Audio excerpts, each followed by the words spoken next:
सबको हम मुबारकबाद देते हैं कि उनके शहीद सुरखरू हैं आज।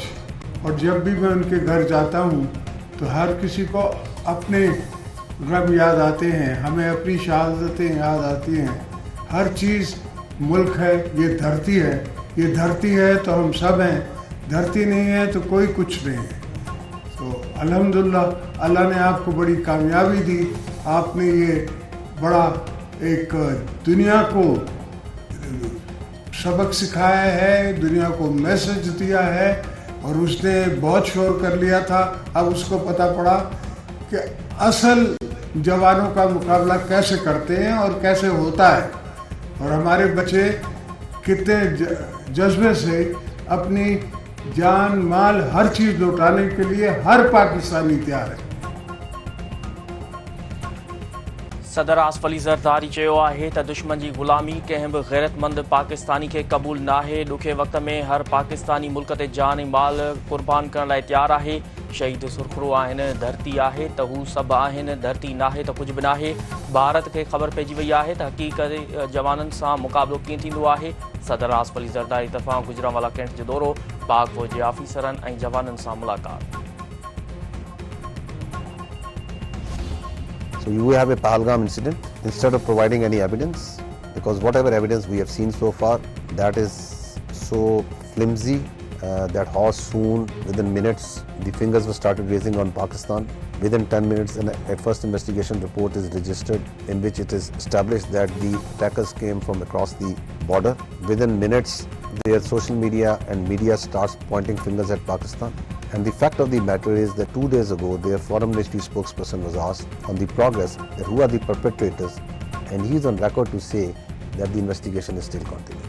That is the fact, that without having any evidence, and while the Pakistan is saying, the government of Pakistan came out very clear that if there is any evidence that you think is there that links it to Pakistan, you please provide it to any neutral body, to any credible, transparent body, and we are ready to work with it.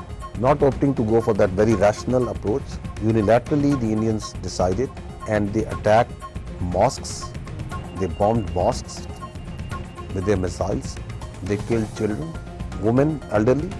There are 40 shaheeds, 40 civilian shaheeds, 22 of them are women and children. So this unilateralism of acting and behaving like the judge, jury and executioner, that is the genesis. While the fact of the matter is,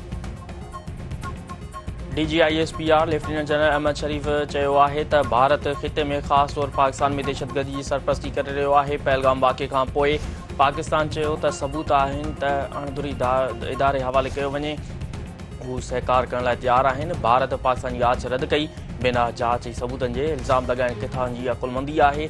Bharat मस्जिदुनि ते missile fire कया, ॿारनि, औरतुनि ऐं बुज़ुर्गनि खे शहीद कयो। पाकिस्तान फौरी ऐं असराइतो जवाबु ॾिनो। भारतीय बचाव वारी वज़ारत जे तर्जुमान मूजिबि जंगबंदी जी दरख़्वास्त कई। हू अमुन ऐं इस्तेहकाम जा ख़्वाहिशमंद आहिनि। अमरीका जहिड़ियूं वॾियूं ऐं समझदार ताक़तूं बहितर अंदाज़ में सम्झनि थियूं त पाकिस्तानी अवाम जो जज़्बो छा आहे।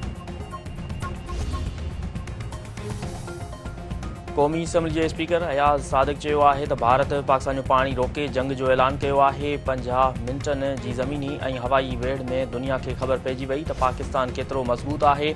पाक फ़ौज जे जवाननि शहादतूं क़बूल करे मुल्क जी हिफ़ाज़त कई आहे। केतिरनि ई माण्हुनि तनक़ीद कई त ड्रोन अची विया पर का बि कार्रवाई न कई वई। जेकॾहिं ड्रोन किराए वञनि हा त भारत खे हसास ठाकनि खे पतो पइजी वञे हा। भारतीय पायलटनि फ्रांसीसी कंपनी खे अरबे डॉलरनि जो नुक़सानु ॾिनो आहे।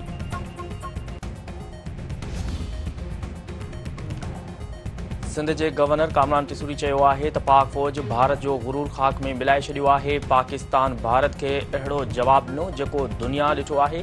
पाक फ़ौज साबित करे छॾियो त मुल्क जो दिफ़ा मज़बूत आहे। उमेद आहे त भारत हाणे ॿीहर जंग बढ़ण खां पहिरीं सोचींदो।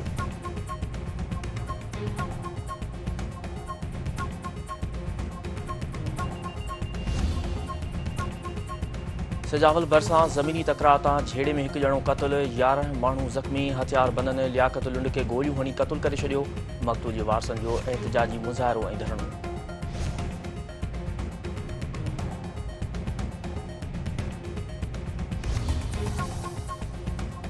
मलीर में मुबैना पुलिस मुक़ाबलो, एक ॾोहारी माज वियो, एक ज़ख़्मी हालत में फ़रार। क़ाइदाबाद में मुक़ाबले दौरान माज वियल ॾोहारी जी शाहजहान स्टोर सुञाणप।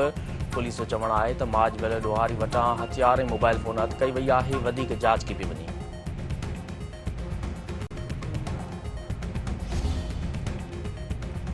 ऐं फरीदाबाद में बदअमनी ऐं डॉक्टर जे घर मां धाड़े ख़िलाफ़ मुख़्तलिफ़ धुरियुनि पारां एहतिजाजी मुज़ाहिरो ऐं रैली ऐं धरणो।